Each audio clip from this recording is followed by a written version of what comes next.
Pourquoi tant d'orgueil, tant de mépris, d'arrogance, de suffisance, de vantardise ici-bas? L'une des raisons majeures, c'est que l'homme oublie son passé. Oui. Et celui qui oublie d'où il vient ne saura même pas où il va. Celui-là qui oublie son passé est voué à l'échec. Oui, mon frère, oui, ma soeur. Il faut le comprendre. Voilà pourquoi tant d'orgueil. On écoute les gens dire, je me suis fait toute seule, c'est faux. On a tous eu besoin de quelqu'un à un moment donné de sa vie, de son existence. Ne fût-ce que les premières années. Il a fallu quelqu'un pour nous recueillir, nous vêtir, nous nourrir. Pourquoi les gens font semblant d'oublier leur passé? Eh bien, parce qu'ils veulent s'attribuer, ils veulent s'approprier la gloire, le succès, la victoire, la force. Oui, je te pose la question, toi qui m'écoutes. Quand tu fais mention de ton témoignage là, quand tu parles de ton parcours, est-ce que tu fais mention de cet homme, de cette femme qui a été un jour pour toi une assistance? Non, tu le caches exprès. Je vais dire cet homme-là qui a partagé avec toi ses maigres repas. Cette femme-là qui t'a hébergé chez elle. Oui, qui n'avait pas beaucoup, mais qui prélevait du peu qu'elle avait pour te donner, même si cela n'était pas suffisant. Même si tu n'arrivais pas à manger à ta satiété. Est-ce que tu fais mention d'elle? Non. Lorsque tu parles de ton parcours, des hauts et des bas, tu n'évoques que son mauvais côté. Tu oublies, toi qui m'écoutes. Oui, c'était mauvais, on n'est pas là pour justifier le mal. Mais tout cela a contribué à faire de toi la personne que tu es aujourd'hui. Tout cela ne t'a pas tué. Dieu ne nous a jamais promis que la vie serait toute rose, non? Il nous l'a dit clairement, Jésus, ici-bas, vous aurez des tribulations. Donc cela fait partie des hauts et des bas de la vie. Mais cela nous équipe, cela nous rend matures, nous rend plus forts, nous rend avisés, nous rend sages.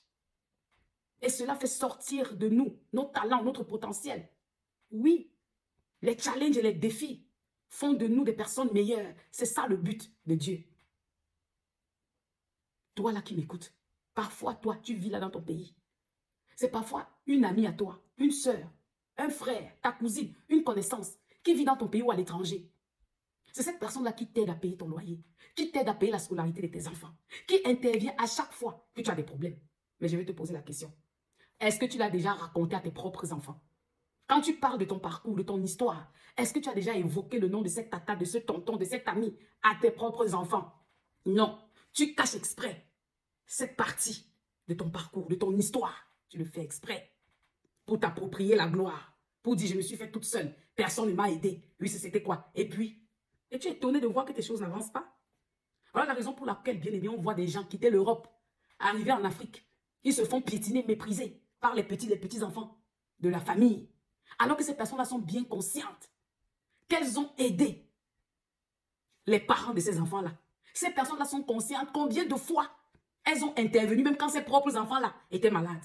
Tout ça pourquoi? Parce que les parents de ces enfants-là n'ont jamais évoqué cela, n'ont jamais parlé de cela, ne se sont jamais souvenus de cela. Vous voyez des gens qui quittent l'Occident, qui arrivent en Afrique, et ce sont les membres de famille qui se moquent d'eux. Et qu'as-tu déjà fait? Depuis que tu es là, qu'est-ce que tu as déjà fait? Et parfois, comme ça, en présence de ceux-là que vous avez passé le temps à aider, ils sont là, silencieux, ils ne disent rien. Pourquoi? Parce qu'ils veulent s'approprier la gloire. Il ne faut pas que les gens se disent ou pensent que non. Si je suis encore là aujourd'hui, c'est parce que tel m'a assisté. C'est parce que tel m'a aidé à payer la scolarité de mes enfants. Non.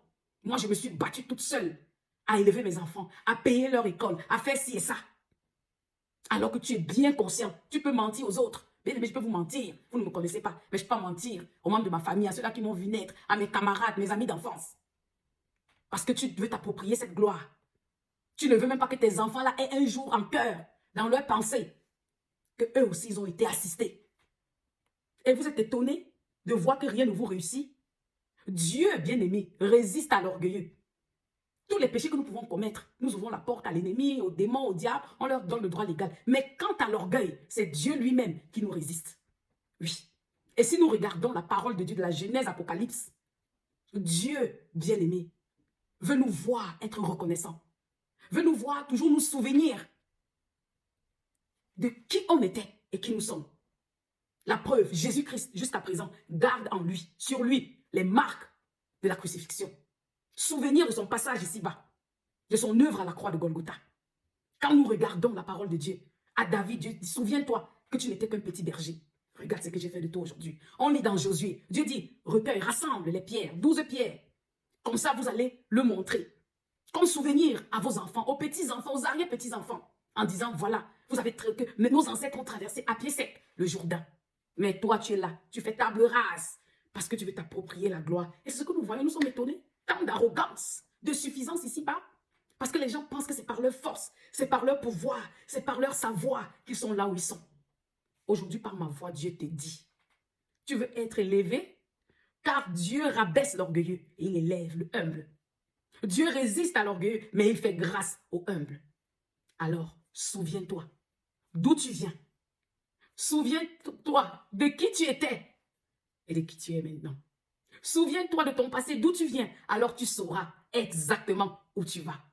Moi, je me souviens qu'autrefois, j'étais une pécheresse. Je marchais dans la voie de l'iniquité.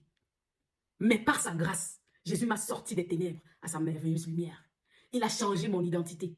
Il a fait de moi une citoyenne céleste. J'en suis consciente. Il a fait de moi aujourd'hui une personne chaste. Je suis devenue la justice de Dieu en Christ Jésus. Voilà la raison pour laquelle, bien-aimé, parce que je me souviens de qui j'étais, je ne peux pas aujourd'hui critiquer. Je ne peux pas aujourd'hui juger, condamner, envoyer en enfer ceux-là qui sont dans ma situation d'autrefois, d'antan. Non. Je vais essayer de les ramener avec amour. Je vais intercéder pour eux. Oui, ceux-là que nous voyons critiquer, envoyer en enfer. Oh, ils tombent et meurent. Est-ce que vous vous souvenez de qui vous étiez autrefois? Que vous aussi, vous étiez ennemis de Dieu. Parce que lorsqu'on se souvient de qui on était, bien aimé, on reste humble. On sait que ce n'est ni par mérite, ni par force, mais par son esprit. C'est vrai que nous avons notre rôle à jouer. Mais nous n'oublierons jamais le cachet de la grâce. Donc Dieu compte sur toi. Toi qui m'écoutes là. Toi qui as été abusé autrefois. Toi qui étais cet enfant à tout faire dans cette maison où tu étais maltraité. Dieu compte sur toi aujourd'hui pour être le porte-parole de ses enfants. Mais comment pouvons-nous expliquer que toi qui étais abusé, piétiné, c'est toi aujourd'hui qui es devenu le bourreau des enfants qui vivent chez toi? Toi qui m'écoutes là. Tu étais une fille méprisée à cause de ta pauvreté. Aujourd'hui, Dieu a changé ta situation. C'est toi qui as horreur des pauvres. C'est toi qui les humilies. Comment peux-tu expliquer cela? Toi qui étais une femme, qui a été rejetée par ta belle famille, qui a été humiliée par ta belle famille. Aujourd'hui, Dieu t'a fait grâce. Comment c'est toi aujourd'hui, à ton âge, qui fait pareil? Es-tu étonné de voir que tu es limité? Que tes portes se ferment? Non. Dieu veut te voir être la lumière qui brille dans les ténèbres. Dieu veut te voir être la meilleure version de ton être. Oui. Dieu veut que tu sois son oracle, son porte-parole. Il a permis cette situation afin de te rendre plus fort, plus sage. Il a permis cette situation afin que tu deviennes aujourd'hui une source d'inspiration, un modèle. Dieu a permis que cela t'arrive afin que toi, tu deviennes aujourd'hui un témoignage vivant.